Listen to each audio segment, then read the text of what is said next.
नमस्कार दोस्तों, मैं हरकुल सिंह पचेरवाल, व्याख्याता भूगोल। आज हम जो टॉपिक पढ़ेंगे वो है भारत और नेपाल का सीमा विवाद। कल हमने देखा था भारत और चीन का सीमा विवाद। अभी वर्तमान में भारत और नेपाल का जो सीमा विवाद है वो चर्चा में है। तो आइए शुरू करते हैं भारत और नेपाल का जो सीमा विवाद है उसको।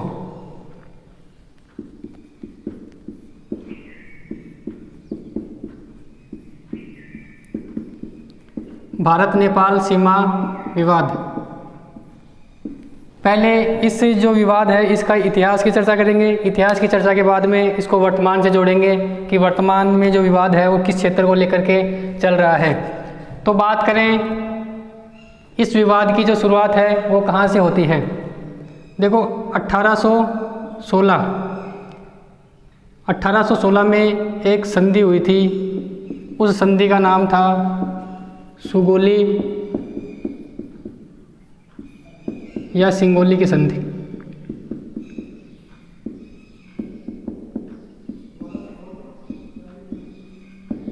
सुगोली या सिंगोली की संधि, ये जो संधि हुई थी ये संधि हुई थी ब्रिटिश भारत और नेपाल के बीच में।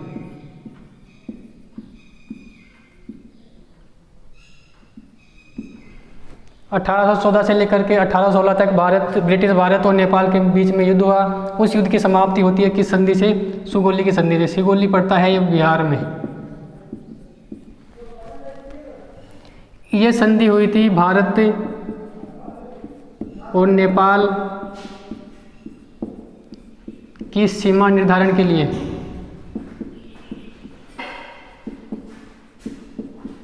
भारत और नेपाल की सीमा निर्धारण के लिए इस संधि में यह तय किया गया कि ये जो नदी है शारदा नदी, जिसको नेपाल में काली या महाकाली बोलते हैं, इस शारदा नदी के जो पूर्व का हिस्सा है वो रहेगा नेपाल का, पश्चिम का जो हिस्सा है वो रहेगा भारत का।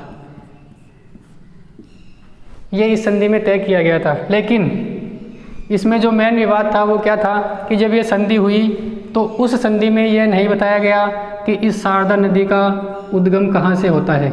उन्होंने ये तो बता दिया कि शारदा नदी है ये भारत और नेपाल की सीमा का निर्धारण करेगी, लेकिन उन्होंने ये नहीं बताया कि शारदा या काली नदी का उद्गम कहाँ से होता है। तो ये शारदा नदी है, ये कई धाराओं से निकलती है। अब नेपाल और भारत के अलग अलग तर्क हैं इस नदी को लेकर के कि इस नदी का उद्गम कहाँ से होता है। मेन जो इसका विवाद है इसके उद्गम क्षेत्र को लेकर के ही है। बात करें इसके बाद में 1962 भारत और चीन का जब युद्ध हुआ था तो भारत की सेना ने काला पानी पर अपना क्या कर लिया था? कब्जा। भाई भारत का ही क्षेत्र था और वहाँ पर जाकर के भारत की जो सेना है उन्होंने अपना जो शिविर है वो लगा लिया था। इसके बाद में नेपाल ने कोई विरोध नहीं किया। नेपाल ने विरोध नहीं किया। इसके बाद में 1998 में जो ये क्षेत्र है, इस क्षेत्र का नाम है, इस विवाद को बोलते हैं काला पानी लिपुलेख विवाद। इस विवाद का नाम है काला पानी और लिपुलेख विवाद। 1998 में इस क्षेत्र को लेकर के ये क्षेत्र है जो राजनीतिक और कूटनीतिक कारणों से थोड़ा प्रचलित था।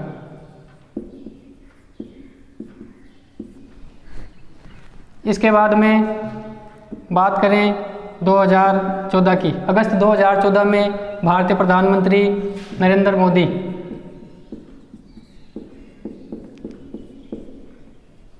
नरेंद्र मोदी नेपाल यात्रा पर गए। तब नेपाल और भारत के बीच में चर्चा हुई कि जो भारत और नेपाल के बीच में जो भी विवाद हैं उनको सुलझा लिए जाएंगे। तो ये थी 2014 तक की बात। अब वर्तमान में इसका जो विवाद है वो कहाँ से उत्पन्न होता है उसको लेकर के चर्चा करते हैं।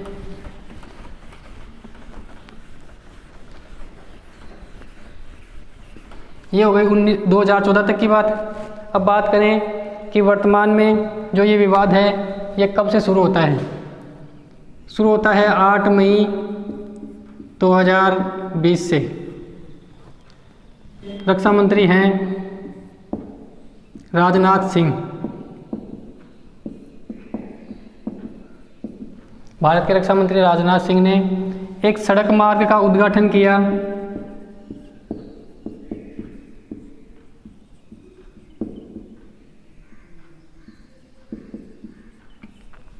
ये सड़क मार्ग है जो पिथौरागढ़ के पास में एक जगह है ध्योनगढ़।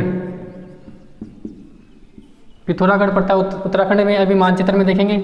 ध्योनगढ़ से लिपुलेख, ध्योनगढ़ से लिपुलेख जाने वाली सड़क का उद्घाटन किया। ये जो सड़क थी ये लगभग 80 किलोमीटर थी। इस सड़क का निर्माण किया BRO। BRO का मतलब होता है बॉर्डर रोड ऑर्गेनाइजेशन, सीमा सड़क संगठन। भारत की जो सीमावर्ती क्षेत्र है उस क्षेत्र पर जो सड़कों का निर्माण करता है वो कौन सा संगठन करता है? BRO। तो इस क्षेत्र को लेकर के नेपाल ने इस सड़क मार्ग के उद्घाटन को लेकर के नेपाल ने क्या किया? विरोध।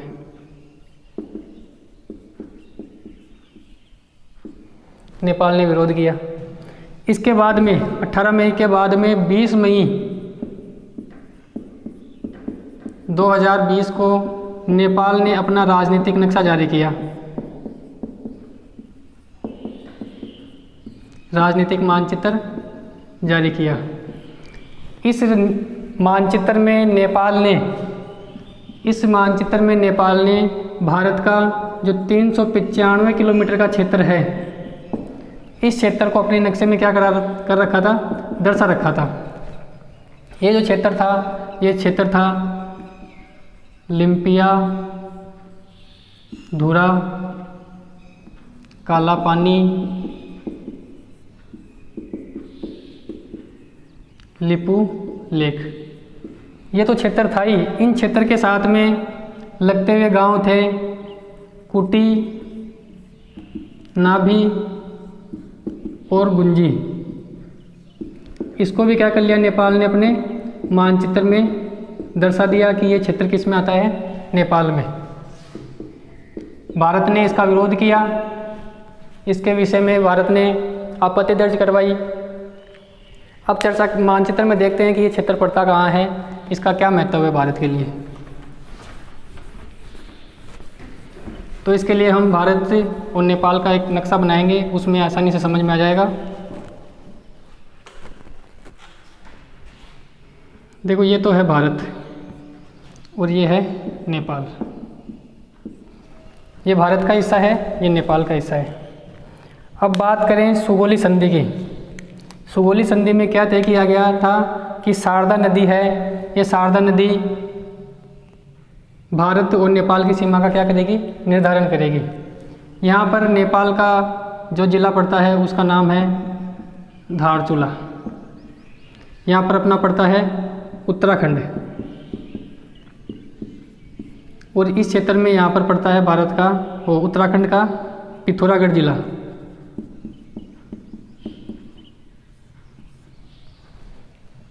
अब भारत और नेपाल के इस शारदा नदी के उद्गम को लेकर के अलग अलग तर्क हैं। वो क्या हैं? भारत है, यहाँ पर पड़ता है लिपुलेख, यहाँ पर पड़ता है लिम्पिया धूरा,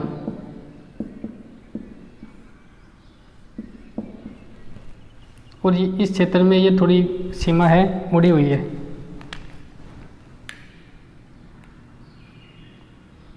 इस प्रकार से ये सीमा यहाँ पर पड़ता है काला पानी। तो ये क्षेत्र है। अब भारत का क्या तर्क है इस नदी के उद्गम को लेकर के कि ये जो नदी है काला पानी से निकलती है, यहाँ से बहती हुई उत्तर प्रदेश बिहार में जाती है, घाघरा में मिलकर के गंगा की सहायक नदी के रूप में गंगा में मिल जाती है। आगे जब नदियों का चैप्टर पढ़ेंगे तब इस नदी को देखेंगे। भारत में तो इस नदी का नाम हो जाता है शारदा, और नेपाल में इस नदी का नाम है काली गंगा, या इसको काली नदी भी बोलते हैं, महाकाली भी बोलते हैं। ये कहाँ पर इसका नाम? नेपाल में। तो भारत तो मानता है कि इस नदी का उद्गम है लिपुलेख काला पानी के आसपास से होता हुआ इधर भारत में आती है। तो सिगोली संधि के अनुसार भारत का जो क्षेत्र हो गया, ये क्षेत्र हो गया, और नेपाल का क्षेत्र हो गया इधर का। नेपाल ने जो 20 मई 2020 को नक्शा जारी किया, उसमें इस नदी का जो उद्गम है वो कहाँ से बताया? यहाँ से लिम्पियाधुरा से, कि ये जो नदी है कहाँ से निकलती है? लिम्पियाधुरा से, क्योंकि ये नदियाँ हैं जो छोटी छोटी जल धाराओं के रूप में निकलती है हिमालय से, और ये आगे जाकर के मिल जाती है। तो नेपाल का तर्क है कि इसका जो उद्गम है वो लिम्पियाधुरा से होता है। तो नेपाल के अनुसार इस शारदा नदी ये है नेपाल के अनुसार। इस नदी के पूर्व का क्षेत्र नेपाल का कौन सा क्षेत्र? ये वाला क्षेत्र, ये जो क्षेत्र लिखा हुआ ये पूरा क्षेत्र नेपाल का। और इस नदी के पश्चिम का जो क्षेत्र है वो किसका है? भारत का। अब इस क्षेत्र को लेकर के जो वर्तमान में विवाद है, कौन से क्षेत्र को? इस क्षेत्र को लेकर के विवाद चल रहा है भारत और नेपाल के। इसी क्षेत्र को हम बोलते हैं लिम्पियाधुरा लिपुलेख काला पानी विवाद। ये क्षेत्र है जो 395 किलोमीटर का है। भारत और नेपाल के बीच में इस क्षेत्र को लेकर के विवाद चल रहा है। अब बात करें, यहाँ पर लिपुलेख है, यहाँ पर भारत का पिथौरागढ़ जिला है, उत्तराखंड राज्य का पिथौरागढ़ जिला है। पिथौरागढ़ के पास में ध्यानगढ़ है। इस ध्यानगढ़ से लिपुलेख जाने के लिए एक सड़क मार्ग का निर्माण किया गया 8 मई 2020 को। इस निर्माण के लिए नेपाल ने क्या किया? विरोध किया। इसका जब उद्घाटन किया राजनाथ सिंह जी ने, तो नेपाल ने इसका विरोध किया। इस सड़क मार्ग की जो लंबाई है वो 80 किलोमीटर है। इसका निर्माण किसने किया? BRO, बॉर्डर रोड ऑर्गेनाइजेशन ने। इस रोड का हमारे लिए क्या महत्व रहेगा? क्योंकि लिपुलेख से कैलाश मानसरोवर जाने के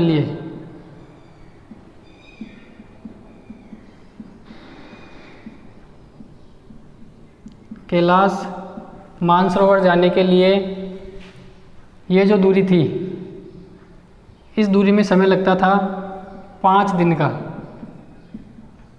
लेकिन इस सड़क मार्ग के निर्माण के बाद में 2 दिन कम हो जाएंगे, और इसमें कितना समय लगेगा? 3 दिन का समय लगेगा। ये धार्मिक स्थल है, यहाँ पर यात्रा के लिए 5 दिन का समय लगता था, और 3 दिन में अब तय कर लिया जाएगा। तो विवाद शुरू होता है 8 मई से, जो वर्तमान में विवाद शुरू होता है 8 मई से। अब जो हमने गांव देखे कुटी पड़ता है यहाँ पर, नाभी पड़ता है यहाँ पर, और गुंजी पड़ता है यहाँ पर। ये तीनों है उत्तराखंड राज्य में ही हैं। तो नेपाल ने अपने मानचित्र में क्या है? इस क्षेत्र को भी दर्शा रखा था। तो वर्तमान में विवाद चल रहा है। आशा है शायद भारत और नेपाल आपस में मिल बैठ करके इस मामले को सुलझा लेंगे। पड़ोसियों में विवाद चलते रहते हैं, चाहे अपने मोहल्ले के पड़ोसी हों, चाहे पड़ोसी देश हो, देशों के विवाद चलते रहते हैं, आपस में सुलझा लिया जाएगा। तो दोस्तों, ये था वर्तमान में चर्चित काला पानी लिपुलेख विवाद या भारत नेपाल सीमा विवाद। कल हमने देखा था भारत और चीन का विवाद। तो वर्तमान में जो विवाद प्रचलित थे वो हमने पूरे कर लिए हैं। आगे की क्लास में नए टॉपिक के साथ में हाजिर होंगे। तब तक के लिए धन्यवाद।